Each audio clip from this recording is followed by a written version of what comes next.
Welcome back to our art class. Today we'll look at how to use vertical and horizontal lines for accuracy, so our drawings are better proportioned. And the activity today is to look through windows and doors using the frame as a guideline. So come over here and let's have a look at that. So what we've got here is a window, the picture of a window, the window up there. Camera, do you want to show? Come back here. So I took this picture to show you that the window itself creates a frame. And the big shape that we see here, the big abstract shape, is a rectangle with another rectangle inside and other smaller shapes inside it. Now, things are only big or small in relationship to something else. This vase here, it's only bigger because we can see that there's something smaller next to it. In relation to the tree, it is smaller. This little hut here looks quite small because it's all the way in the distance and is next to something taller than itself. So for something to be smaller, closer, has to be next to something else, to the eye, to understand the proportions of it.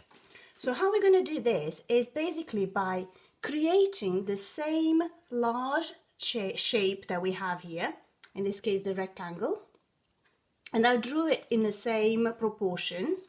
So the window there is twice longer than it is wider across here.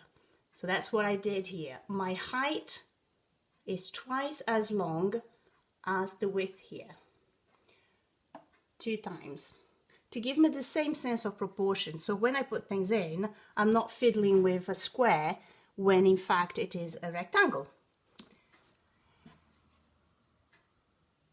Because this window is very kind to me, it has given me a middle line itself. So I've put my middle line there, and that immediately breaks that large space into 2, top one and bottom one. On the bottom one, the larger shape here is the smaller rectangular squarish. Now we've got more of a square here because a rectangle divided by 2 makes a square. And inside that square there is this vase at about that height. And over here there is this little vase, sort of a glass thingy majingy over here. So I look at, in relation to this corner there, which is this corner here, how far is my vase from here to here, and I make a decision that it's about there. And then from here to here, I would say it's about there. So I know that these 2 objects start and finish at about here. In relation to height, I would say my vase ends here. Now the other biggest shape I can see here is this little hut. And because I have this line in between it, I can look at that distance. And I'd say that the roof goes from here to here. And then the distance between itself and the tree might be about there. I might have placed it in the wrong way. And that's why we have erasers. If we make a mistake, if we change our minds, we put it somewhere else. The other largest shape that I can see there is this sort of half of an oval that hits the vase about there, and it goes to the side of the tree here. Because I've got the tree there,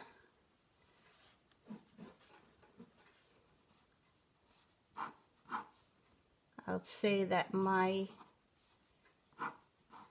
you adjust as you go along. You know, if you figure out that you've placed something wrongly and your brain's telling you actually you're in the wrong place, there's nothing fixing you to a mistake. It is not a shameful thing to make a mistake. It is just something that you have to correct. And even the most experienced artists make mistake and they correct themselves as they go along. Because this is a map where everything has a place. And sometimes you take the wrong turn. Now the other largest shape here is this. So I'm going to kind of go, and can you see how it touches the line there? In this sort of circular line there. And then there is another smaller shape that cuts it. Slow down when you move from here to here, cameraman, so people don't get dizzy when they're watching it. All right? Now this shape here on my picture is quite dark, so I'm going to start making things a bit darker. And then the trunk goes all the way to the top of my frame. And then here above the line there is another shape there that actually goes all the way to the tree itself. What else do we see here? There is another shape at the corner there that comes out here and it disappears into all the bush around here. And that's how you use lines to tell you the distance between things, and this big shape frames it, making the picture itself flat and easier for you to see. Now I'm going to show you a few images here of things that you can do. So this is the image that we were looking at, the picture of the window and the close-up of it. Now, you don't have to just look at windows, you can look at door frames.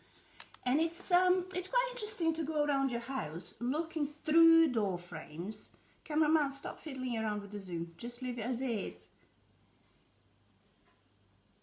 This frame here, it's much longer than the window. And sometimes we live in the same spaces for a long time and we don't really notice what's beyond the doors that we see every day. So go around your house and see if you can see unusual views, things that you hadn't noticed before. Also, when you half close a door, the shape changes from what it was as a long rectangle to more of a trapezium here, isn't it? Where these lines go in and it creates that broken rectangle, and what's inside slightly changes as well.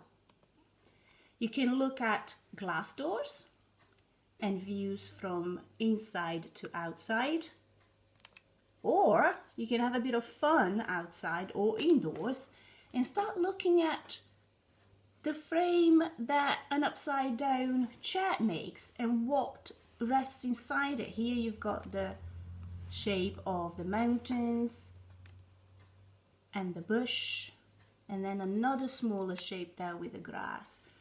So you can go down on the ground and start looking at things differently through frames that have always been there but you've never noticed. Or arches. We've got tons of arches in this side from our bridges. This one here is showing Union Street in Aberdeen through a half of an arch. And see where things are inside it and the distances between the arches, the arch and the objects inside it. So when you're on your walk outside, you can look for arches and see what you see through them and use it as a frame. So have fun doing that, guys. I hope that you are doing well out there, that you are having fun. You can do this activity indoors, outdoors, looking from inside out, from outside in, or inside your own house. Maybe open your bedroom door and see what you see through it, or sit outside your bedroom door and look at your bedroom through the frame of the door and see what you can get there. Is there anything interesting? I look forward to seeing your drawings and I look forward to seeing you very soon. Bye for now.